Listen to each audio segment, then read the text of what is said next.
Hola, vamos a empezar con el tercer vídeo sobre dinámica. En este vídeo vamos a ver algunos tipos de fuerza que nos van a venir muy bien, vamos a necesitar para resolver las situaciones físicas que nos van a plantear, que yo voy a plantear.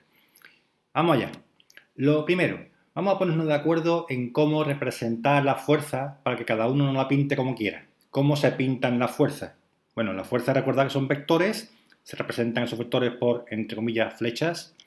Bueno, pues ahí dibujamos esa fuerza. Fijaos que ese vector ha salido del centro del objeto, ¿vale? También, ¿vale? Si la pintáis así, en lugar de pintarla desde el centro del objeto, la pintáis desde el exterior, pero por Dios, por favor, no me lo pintáis así, como si la fuerza estuviera intentándose clavar en el objeto. No está empujando, ¿de acuerdo? Eso no se debe representar así, está feo. Bueno, ya que tengo esta diapositiva, esta pantalla delante, os recuerdo que las fuerzas, como son vectores, no se pueden sumar a las bravas. No se pueden sumar como si fueran números. Hay que tener en cuenta que son vectores. Así, por ejemplo, si esta fuerza vale 3 y esta vale 2, jamás se me ocurrirá decir que la suma de ellas es 5. Tengo que tener en cuenta su dirección y su sentido. En estos problemas, en estas situaciones físicas que vamos a abordar, las fuerzas no las vamos a representar como 2i más 3j, o sea, no lo vamos a representar como suma de componentes, sino únicamente vamos a dar como dato el módulo de esa fuerza y vamos a tener en cuenta su dirección y su sentido cuando la representemos gráficamente. Y entonces la dirección y el sentido de los vectores pues los tendremos en cuenta, pero desde su representación gráfica. Lo vamos a ir viendo a lo largo del vídeo. Recuerdo entonces, esto no vale, esto sí, esto también. Y vamos ya con los tipos de fuerza. La primera que vamos a ver es el peso. Bueno, el peso todo el mundo sabe lo que es. El peso es la fuerza con la que la Tierra atrae a cualquier masa que se encuentre bajo su influencia. Por ejemplo, a ti y a mí. Y a todo el mundo. Se calcula de esa manera. Masa por G. Esa G es la gravedad. Sabéis que esa gravedad, esa G, tiene un valor de 9,8 en la Tierra. Las unidades de G son unidades de aceleración, metros partido por segundo cuadrado, aunque también se puede escribir como, a ver, así no, como Newton partido de kilogramo, ¿vale? También vale esto como unidades de G. Recordad siempre, recomendable, más que recomendable, obligatorio, poner la masa en kilogramos para que esta P, que es la fuerza, el peso, me salga en newton. Importante, el peso siempre se dirige hacia abajo, siempre, siempre. Hacia abajo es esto, de arriba a abajo, porque todo el mundo se cae hacia abajo. Todo el mundo, o casi, hacia abajo, siempre. Vamos a ver algunos casos. S, fijaos, un cuerpo apoyado sobre una superficie y el peso representado desde el centro del objeto que se dirige hacia abajo. Y si yo giro el plano, el peso sigue dirigiéndose hacia abajo. Da igual que el plano se incline, el peso sigue estando hacia abajo. ¿De acuerdo? Pero es más, incluso si yo pongo el plano vertical, que ya no es plano, que es una pared, el peso sigue estando hacia abajo, porque el peso siempre se dirige hacia abajo. ¿Y dónde coloco el peso? A ver, ¿dónde lo va a colocar?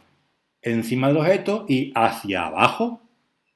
No lo ponga para arriba, si el peso es hacia abajo. La normal. Segundo tipo de fuerza. A ver, la normal es la fuerza que ejerce una superficie sobre el cuerpo que está apoyado sobre ella. Por tanto, aquí se dicen muchas cosas en dos líneas. Primero, que es una fuerza. Segundo, que la ejerce la superficie sobre el cuerpo y que el cuerpo está apoyado en la superficie. Venga, poquito a poco, ¿vale? Vamos a seguir porque se representa con la letra N otra cosa que tenemos que saber y oído. La normal es perpendicular a la superficie. Recordad, el peso siempre hacia abajo. La normal perpendicular a la superficie. ¿Pero por qué me la pintas así? Píntamela perpendicular a la superficie. Ah, que no sabe qué es perpendicular. Perpendicular es esto. Esto es perpendicular, ángulo recto. ¿De acuerdo? Algunos casos. S, superficie, cuerpo, peso hacia abajo. La normal es perpendicular a la superficie. Píntala perpendicular a la superficie. Claro, así, eso es perpendicular a la superficie. Le ponemos la N y ya la tenemos. Bueno, fijaos que en este caso la normal se está oponiendo al peso. Y en este caso, el sistema, el objeto, está en equilibrio. Quiere decir que la fuerza neta es cero. La fuerza resultante es cero, porque el peso es igual que la normal. Esto no ocurre siempre. Lo que siempre ocurre es que la normal es perpendicular a la superficie. Incluso si yo giro el plano, lo que tengo ya es un plano inclinado. Y el peso siempre va hacia abajo. Y la normal perpendicular a la superficie. Pues entonces no la pinte así, porque eso no es perpendicular a la superficie. Y ahí te he pintado yo dos rayitas en discontinuo para que veas que esta línea es paralela a la superficie y esta es perpendicular a la superficie. Pues ahí vamos a pintar la normal. Eso es la normal.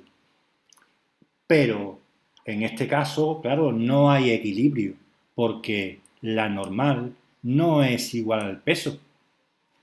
Para empezar, no está ni siquiera en la misma dirección. Así que aquí no hay equilibrio, lo que significa que la fuerza resultante no va a ser cero, sino que va a haber una fuerza neta distinta de cero sobre este cuerpo. Lo veremos más adelante, en otro vídeo. Vamos a darle vuelta al plano. Ahí, volvemos a la pared. El peso siempre va hacia abajo. La normal perpendicular a la superficie. Pues no la pinta así, si eso no es perpendicular a la superficie. A ver, lo que ocurre es que si os fijáis en este caso, el cuerpo está pegado a la pared, pero no está apoyado. No está apoyado. En este caso, al no estar apoyado el cuerpo en la superficie, pues no hay normal. Aquí no hay normal. Pero, ¿y si hacemos que alguien empuje ese objeto? Vale, pues si hacemos que alguien empuje ese objeto, ya este muchacho está haciendo que el objeto se apoye en la pared. La pared se entera y dice, ahora sí hay normal. Ahora sí te voy a responder yo.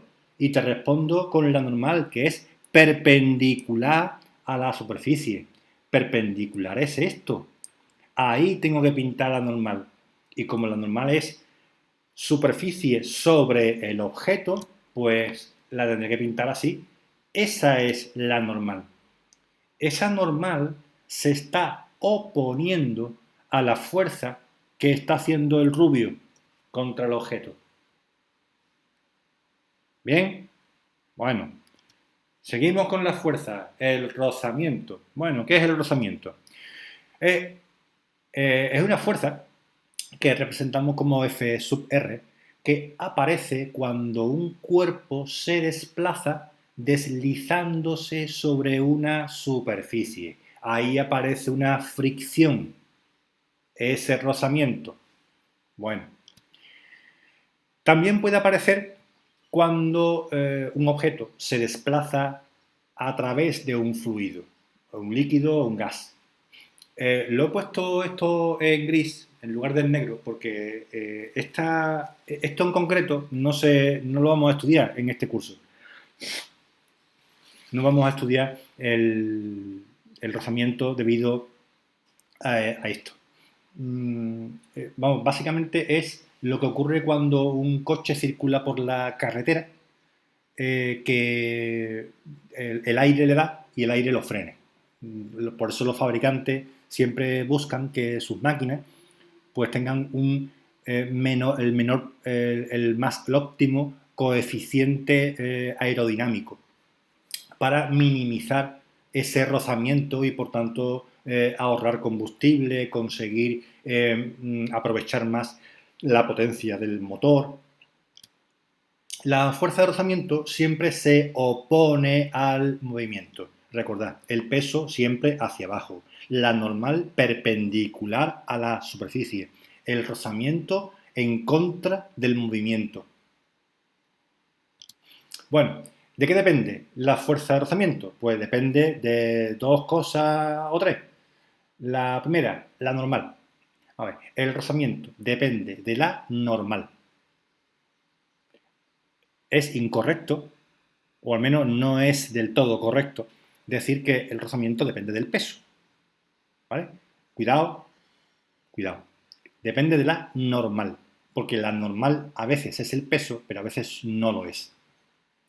También depende de la naturaleza de las superficies. No es lo mismo desplazarse, deslizarse sobre madera, cemento, alquitrán, que sobre el hielo. Pues todos hemos experimentado diferencias. Dije dos o tres porque también el rozamiento puede depender de la velocidad del cuerpo, sobre todo en los casos en los que hace referencia al desplazamiento a través de un fluido. Cuanto más rápido va el cuerpo, mayor es el rozamiento. De hecho, por ejemplo, pues es más importante el rozamiento contra el aire en un Fórmula 1 que se desplaza muy rápido que en un Seat Panda. Pues los dos tienen rozamiento contra el aire, pero debido a la velocidad es mucho más significativo en el caso del Fórmula 1. En nuestra vida cotidiana es muy importante porque si no fuera por esto, pues no podríamos caminar bajo la lluvia porque las gotas de agua perforarían los paraguas debido a la velocidad que tienen. Las gotas de agua caen desde una altura enorme y si bajaran libremente pues llegarían a velocidades peligrosas. No ocurre así debido al rozamiento del aire, que hace que la velocidad máxima que adquieren las gotas en el agua depende del tamaño, de la geometría de la gota, en fin, una historia. Pero viene a ser en torno a los 20 kilómetros por hora. Ya lo podía haber buscado porque esta es la tercera vez o cuarta que grabo el vídeo, pues ya podía haber buscado el dato. Buscadlo vosotros, ¿vale? Bueno, vamos a calcular el rozamiento. El rozamiento se calcula como el producto de la normal, dije que dependía de la normal, por un coeficiente que se representa mediante esa letra griega, que es la letra griega mi, la letra griega mi, a la que siempre todos, yo, no sé si más gente, supongo que sí, hemos llamado mu. A mí se me va a escapar y la voy a llamar siempre mu. Para mí siempre será mu. Si no os importa, la seguiré llamando mu. ¿Qué es mu? Mu es el coeficiente de rozamiento dinámico. Es un número que no tiene unidades, que mide, que evalúa cómo es el rozamiento entre esas superficies. Entonces, depende de la naturaleza de las superficies. Ese es el coeficiente de rozamiento dinámico o simplemente coeficiente de rozamiento. A veces no se dice dinámico. Yo pongo aquí dinámico porque es que hay otro que es mu sub e, este sufijo e es para indicar que este coeficiente es distinto de este y este es el coeficiente estático. Estático significa parado. Es el coeficiente que actúa cuando el objeto aún no ha empezado a moverse, pero se va a mover porque alguien lo está empujando. Es el típico caso del típico frigorífico que tienes en el salón de tu casa. Si tienes un frigorífico en el salón de tu casa, dice, vale, lo voy a mover. Y lo empiezo a empujar, y lo empujo, y aquello no se mueve. ¿Por qué? Porque está actuando el coeficiente estático. Hago un poco más de fuerza y ya empieza a moverse. Me cuesta moverlo, pero menos que antes. ¿Por qué? Porque ya voy enrachado y ya se está moviendo. Y entonces al moverse ya no actúa el coeficiente estático, sino que actúa el dinámico. Y resulta que el coeficiente estático es más grande que el dinámico.